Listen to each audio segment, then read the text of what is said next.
누가복음 24장 1절로 10절까지 말씀 제가 봉독합니다. 뜻을 생각하며 함께 눈으로 읽으시길 바랍니다. 안식 후 첫날 새벽에 이 여자들이 그 준비한 향품을 가지고 무덤에 가서 돌이 무덤에서 굴려 옮겨진 것을 보고 들어가니 주 예수의 시체가 보이지 아니하더라. 이로 인하여 근심할 때 문득 찬란한 옷을 입은 두 사람이 곁에 섰는지라. 여자들이 두려워 얼굴을 땅에 대니 두 사람이 이르되 어찌하여 살아있는 자를 죽은 자 가운데서 찾느냐? 여기 계시지 않고 살아나셨느니라.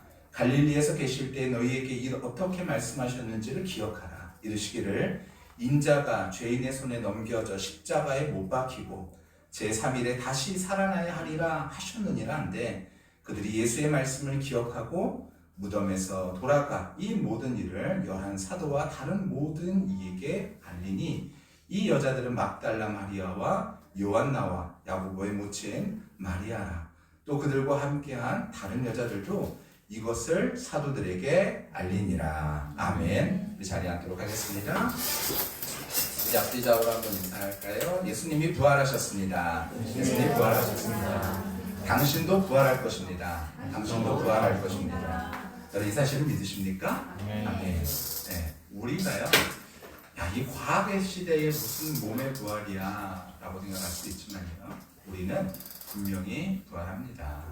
예수님께서 말씀하신 그 뜻이 우리의 마음속에 잘 새겨지는 오늘 한 날이 되시기를 간절히 축원합니다. 우리는 종종 어떤 날이 왜 중요한지를 잊은 채 살아갑니다. 나라에선 중요한 날을 어떻게 지정하죠? 공휴일로 지정합니다. 국경일로 지정하죠. 그래서 국경일로 지정해서 뭘 하는 겁니까? 기억하죠. 이 날이구나 기억합니다. 근데 그것이 시간이 지나다 보니까 어떤 날이 되어져 버렸죠? 그냥 쉬는 날, 노는 날, 어디 놀러 가는 날 이런 날로 그냥 전락해 버린 것 같아요. 근데 그렇지 않습니다. 이런 현상은 기독교의 절기에도 예외가 아닌 듯해요. 예를 들어서 성탄절은 어떤 날입니까? 예수님께서 태어나신 날을 기념하는 날이지만 오늘날 많은 사람들은요 그저 선물을 주고받는 그런 날로만 생각을 하죠.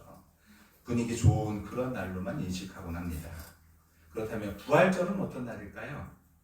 부활절은 단지 꽃피는 봄날의 한 주말이 아니라 부활절은 죽음을 이기신 예수 그리스도의 생명의 승리를 기념하는 날이 부활절인 줄 믿습니다. 저와 우리 모두가 그 부활절의 의미가 오늘 우리의 마음속에 다시금 새겨져서 믿음으로 살아가는 그런 귀한 양약이 되어질 수 있는 우리 모두가 다 되시기를 간절히 축원합니다. 그러니까 저는 이 시간이요 그냥 전통에 따라서 드려지는 절기 예배가 아니라 우리 마음속에 뭔가 와가지고 탁 하고 닿는 그런 귀한 일들, 내 삶 속에서 뭔가 내가 이렇게 살아야지 라고 생각되어지는 뭔가 마음속에 성령께서 주시는 메시지가 우리 마음속에 있게 되어지는 귀한 시간이 되시기를 바랍니다. 아멘. 여러분 우리가 양이면 양은 누구의 음성을 듣는다고요? 목자의 음성을 듣습니다. 왜 들을까요? 주목하고 사랑하기 때문에 듣는 거예요. 우리 정원학 청년이 갑자기 제가 이거 하다 여기 내용이 없는 건데 정원학 청년이 요즘 맥도날드에서 알바를 합니다. 근데 금요일 날 이제 성금요일 예배를 끝나고 그 전까지는 사순절 기간 동안에 아이들과 얘기해서 이제 맥도날드나 이런 맛있는 음식을 외국에서 사 먹는 것들을 금하고 이제 성금요일까지 예배를 드렸으니 이제 맥도날드에 가자. 애들이 그토록 원했던 맥도날드에 갔어요. 가가지고 그 드라이브스루에서 음식을 시키려고 이제 갔죠. 그랬더니 안녕하세요라 그랬나요? 정원학 청년의 목소리가 스피커를 통해서 저에게 들리더라고요. 근데 제가 딱 듣자마자 뭐라 그랬는지 아세요? 시온이 누나한테 이모다 딱 이렇게 얘기했어요. 근데 정원학 청년은 모르더라고요. 끝까지 몰라요. 끝까지 모르고 음식을 다 시킨 다음에 가서 돈을 낼 때 보고서 목사님 이렇게 되면서 이제 보게 된 거예요. 그래서 제가 제 아내한테 그랬어요. 나는 언약이에 안녕하세요라는 그 한마디를 듣고 알았는데 언약이는 몰랐나 봐. 그랬더니 제 아내가 뭐라 그랬냐면 이렇게 얘기하더라고요. 뭐라고 얘기했을까요? 그게 사랑의 크기야 라고 얘기하더라고요. 제가 언약을 생각하는 마음 때문에 그랬는지, 아니면 언약에 거기서 일을 하고 있었으니까 저는 이제 알고 있었으니까 들렸는지는 모르겠지만, 저는 안녕하세요가 아니라 그 첫 번째 안이라는 그 말만 들었을 때도 알겠더라고요.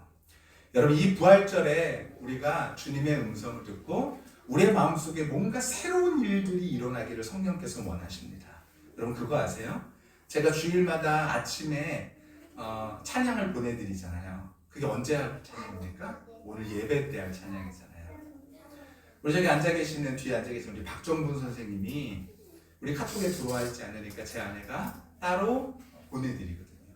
여러분, 근데 우리 박정분 선생님이 뭐라 그러시냐면, 아침에 그걸 들으면 마음에서 뭔가 뜨거워지는 일들이 일어난대요. 그 찬양을 들으면 마음에서 뭔가 뜨거워지면서 뭐 이상한 어떤 그런 느낌이 든다 하시더라고요. 성령께서는요, 우리 모두가 이 자리에서 이 하나님의 말씀으로 부활하신 주님이라는 이것으로 인하여서 우리 마음속에 뭔가 새로운 일들을 계획하고 계시고 이루시기를 원하신다는 거예요. 이 아침에 이 부활절의 의미가 우리 마음속에 새겨지고 성령께서 우리에게 주시는 그 음성으로 말미암아 새롭게 되어지는 귀한 역사가 이루어지게 되시기를 간절히 축원합니다. 오늘 첫 번째로 부활절의 의미는 무엇인지 살펴보도록 하겠습니다. 네, 첫 번째로요, 읽어볼까요? 시작. 부활절은 하나님께서 우리 인생의 구원자 되심을 기억하는 날입니다. 아멘. 오늘 본문 말씀 한번 같이 한번 읽어볼까요? 앞에 띄우진 않을 거예요. 띄워졌나요? 예, 한번 읽어볼게요. 함께 있습니다. 시작. 안식 후 첫날 새벽에 이 여자들이 그 준비한 향품을 가지고 무덤에 가서, 라고 얘기합니다. 네, 다른 복음, 여기 누가복음에서는 이제 후에 10절에 이름이 나와 있지만 여기만 봐서는 이름이 나타나 있진 않아요. 이 여인들이 누군지 우리는 알죠. 하지만 이 본문 안에서 일부러 소개하고 있지 않은 것 같아요. 왜냐하면 주인공이 누구냐면 누굴까요? 예수님이기 때문에 그래요.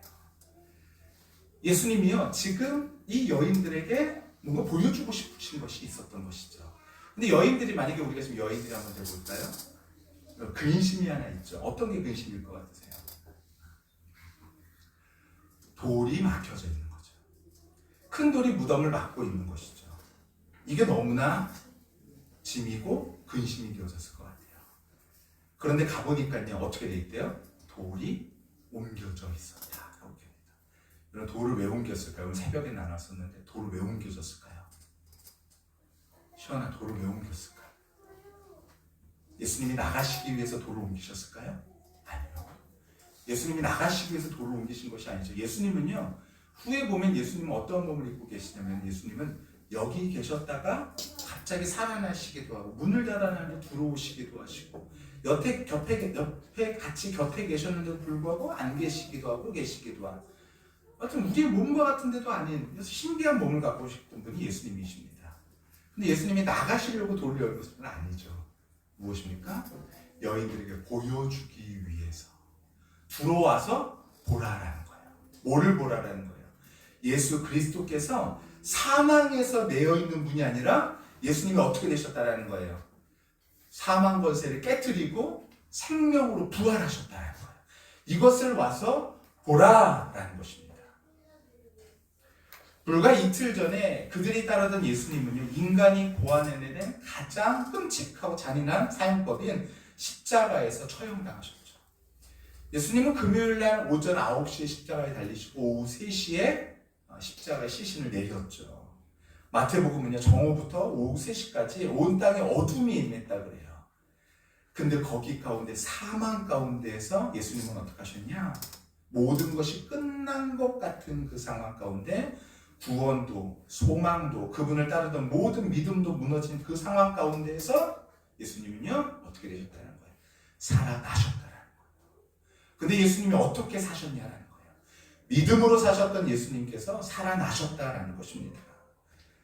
신명기에 보면 이런 말씀이 있어요. 같이 한번 읽어볼게요. 시작. 그 시체를 나무 위에 밤새도록 두지 말고 그 날에 장사하여 내 하나님 여호와께서 내게 기업으로 주시는 땅을 더럽히지 말라. 나무에 달린 자는 하나님께 저주를 받았습니다. 이게 그때 당시의 율법이에요. 그래서 율법에 따라서 토요일인 안식일이 되기 전에 예수님이 시신을 저주니까 내려버린 거예요. 저주고 사망이고 그랬던 그분이 이제 어떻게 되어졌냐면 거기 가운데 머물러 있지 않았다라는 거예요. 향유와 그리고 향품을 들고 슬픔의 마음에 무거운 낙심에 이 마음을 들고 무덤으로 갔던 여인들. 그 여인들에게 가장 큰 걱정은 누가 우리를 위해서 이 돌을 굴려줄까? 그 마음은 어떤 마음이에요? 물리적인 장애물이 아니라 그들의 슬픔과 두려움과 절망을 상징하는 것이 큰 돌이었죠. 근데 그 돌이 어떻게 됐다고요?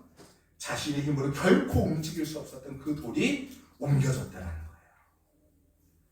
그분은 여기 계시지 않는다. 살아나셨다.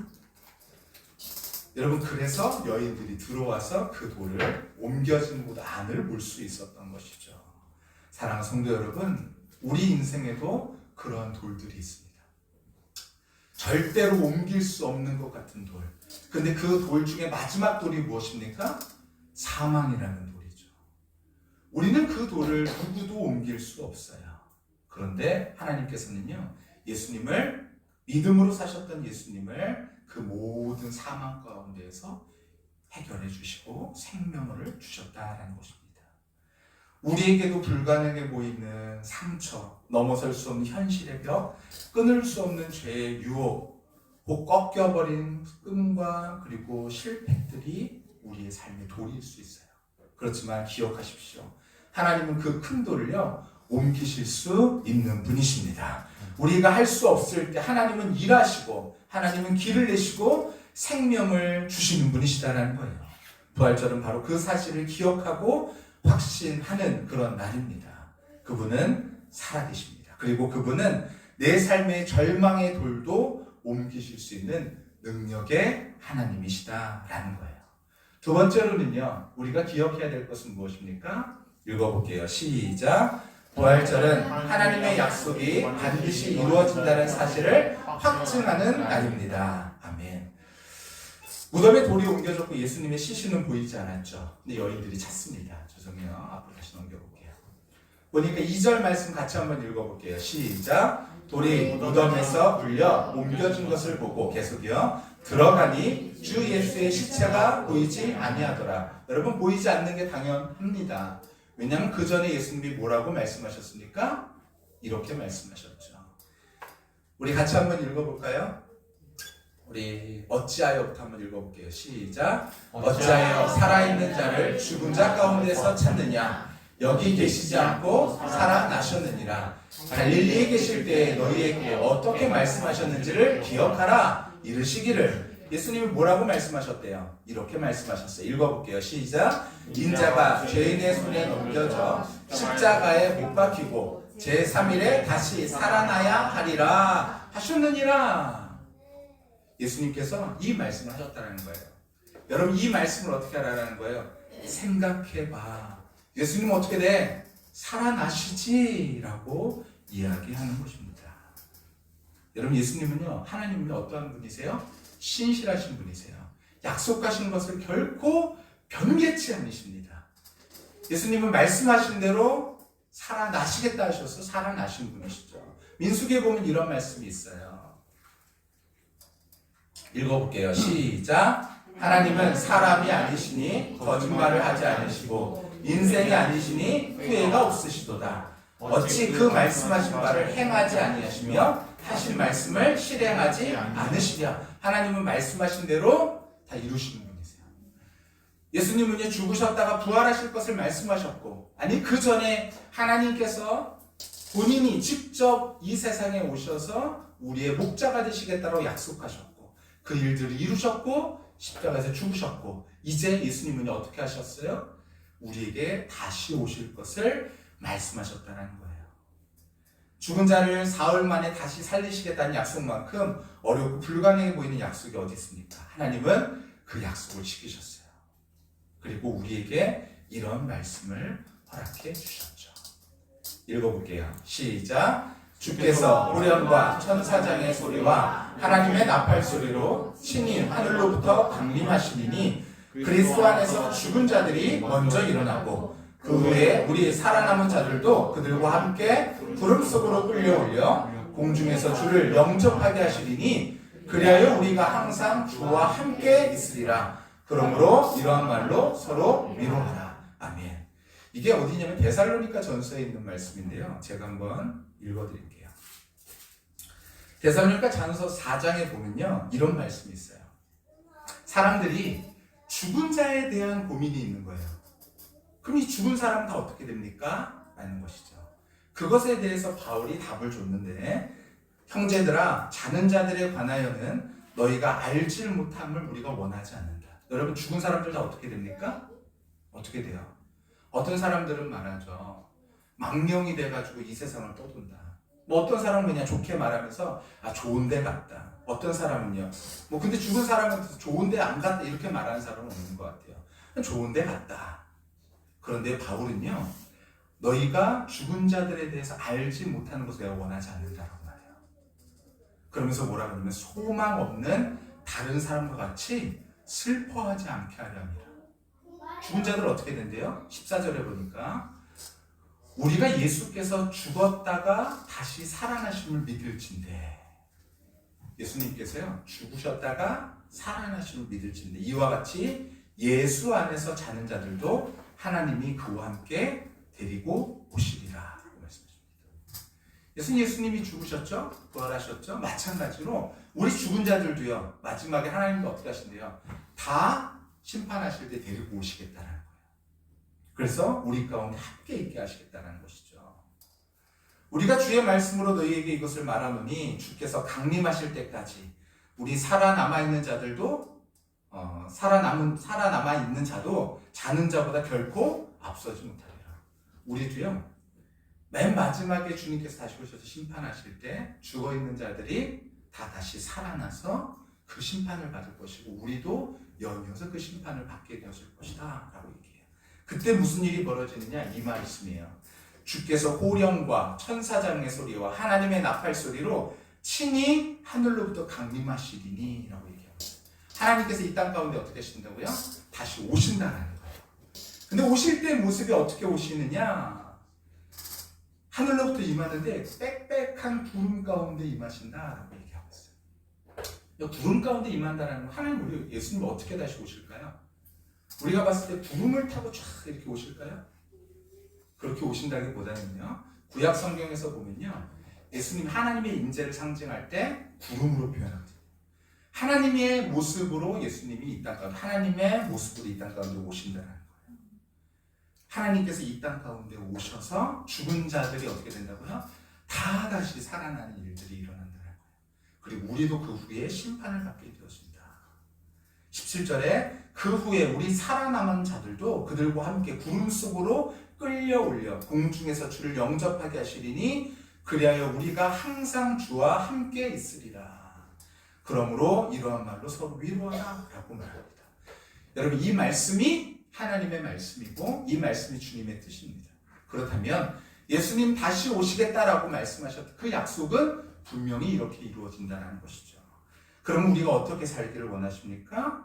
우리도 함께 주님과 연합한 자가 되어져서 우리도 이 부활에 참여하기를 하나님께서 원하신다는 거예요. 이것이 약속입니다.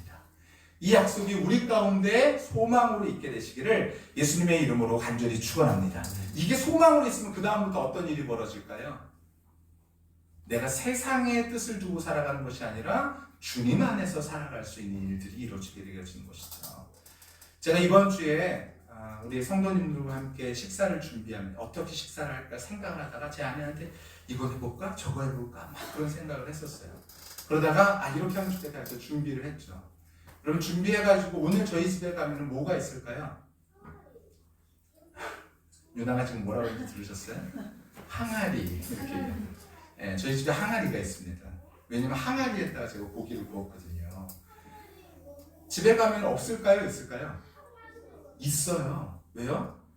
제가 이렇게 말씀드렸잖아요. 약속이죠. 집에 가면 당연히 있습니다. 근데 제 말은요, 인간의 말은 변개할 수 있어요. 언제든지 바뀔 수 있죠. 근데 하나님은요, 절대로 하나님은 그 말씀하신 바들을 이루지 않으시는 분이 아니시다는 것이죠. 분명히 이루십니다. 여러분, 그렇다면 우리는 어떻게 살아야 됩니까? 이렇게 살아야겠죠. 읽어볼게요. 시작. 부활절은 우리에게 사명을 다시금 일깨워주는 날입니다. 아멘. 여인들이 무덤을 찾은 이유는요, 굉장히 단순했어요. 뭐 때문에 갔을까요?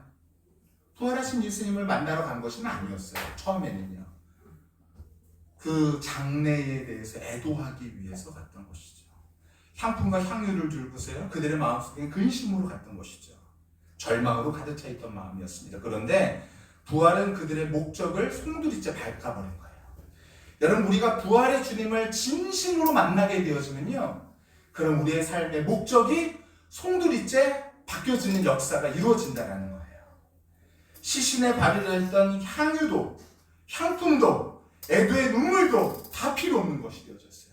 다 들고 갔던 것들이요, 아무것도 의미가 없는 것들이 되어져 버렸어요. 왜냐하면 예수님 부활하셨거든요. 여러분, 우리가 이 땅 가운데에서 취고 살아가는 모든 것들은요, 아무런 의미가 없는 때가 온다라는 거예요. 그때 우리가 주님 앞에 내세울 수 있는 것은 무엇입니까? 믿음밖에 없다라는 것이죠. 이제 그 여인들에게 예수님이 말씀하셨던 것은, 기대하셨던 것은 무엇이냐면, 여전히 슬퍼하는 자를 잊지 말라라는 거예요. 보고 세상 가운데에서 예수 그리스도의 살아나셨음을 증언하는 귀한 일들이 이루어지라고 우리에게 말씀하고 계신 것입니다. 저와 우리도 마찬가지죠. 우리를 위해서 죽으셨던 예수께서 다시 부활하셨다. 이것이 우리의 소망이다. 이것을 믿음으로 우리도 살아가야 된다. 이것이 우리의 능력이 되어진다. 선포할 수 있는 귀한 은혜가 우리 모두 가운데 있게 되시기를 예수님의 이름으로 간절히 축원합니다. 우리에게 그 사명 주셨어요. 이 여인들에게 이 비어진 빈 무덤을 보여주신 이유는요, 그냥 보고 끝내라가 아니죠. 우리도 봤죠. 그럼 어떻게 해야 되죠? 믿음으로 살아가야 된다는 것입니다. 부활의 증인으로 생명의 복음을 전하는 자로 우리 부르심을 받았다는 사실을 믿음으로 바라보며 우리도 끝까지 믿음으로 살아갈 수 있는 저와 우리 모두가 다 되시기를 간절히 축원합니다. 오늘도 사탄은요, 우는 사자와 같이 세상을 계속해서 우리가 따라가기를 원하죠. 우리를 그렇게 유혹합니다. 여러분, 근데 그 유혹에 넘어가지 마시고 믿음으로 살아갈 수 있는 저와 우리 모두가 다 되시기를 예수님의 이름으로 간절히 축원합니다. 우리 앞뒤적으로 인사하도록 하겠습니다. 예수님이 당신 때문에 부활하셨습니다. 예수님이 당신 때문에 부활하셨습니다.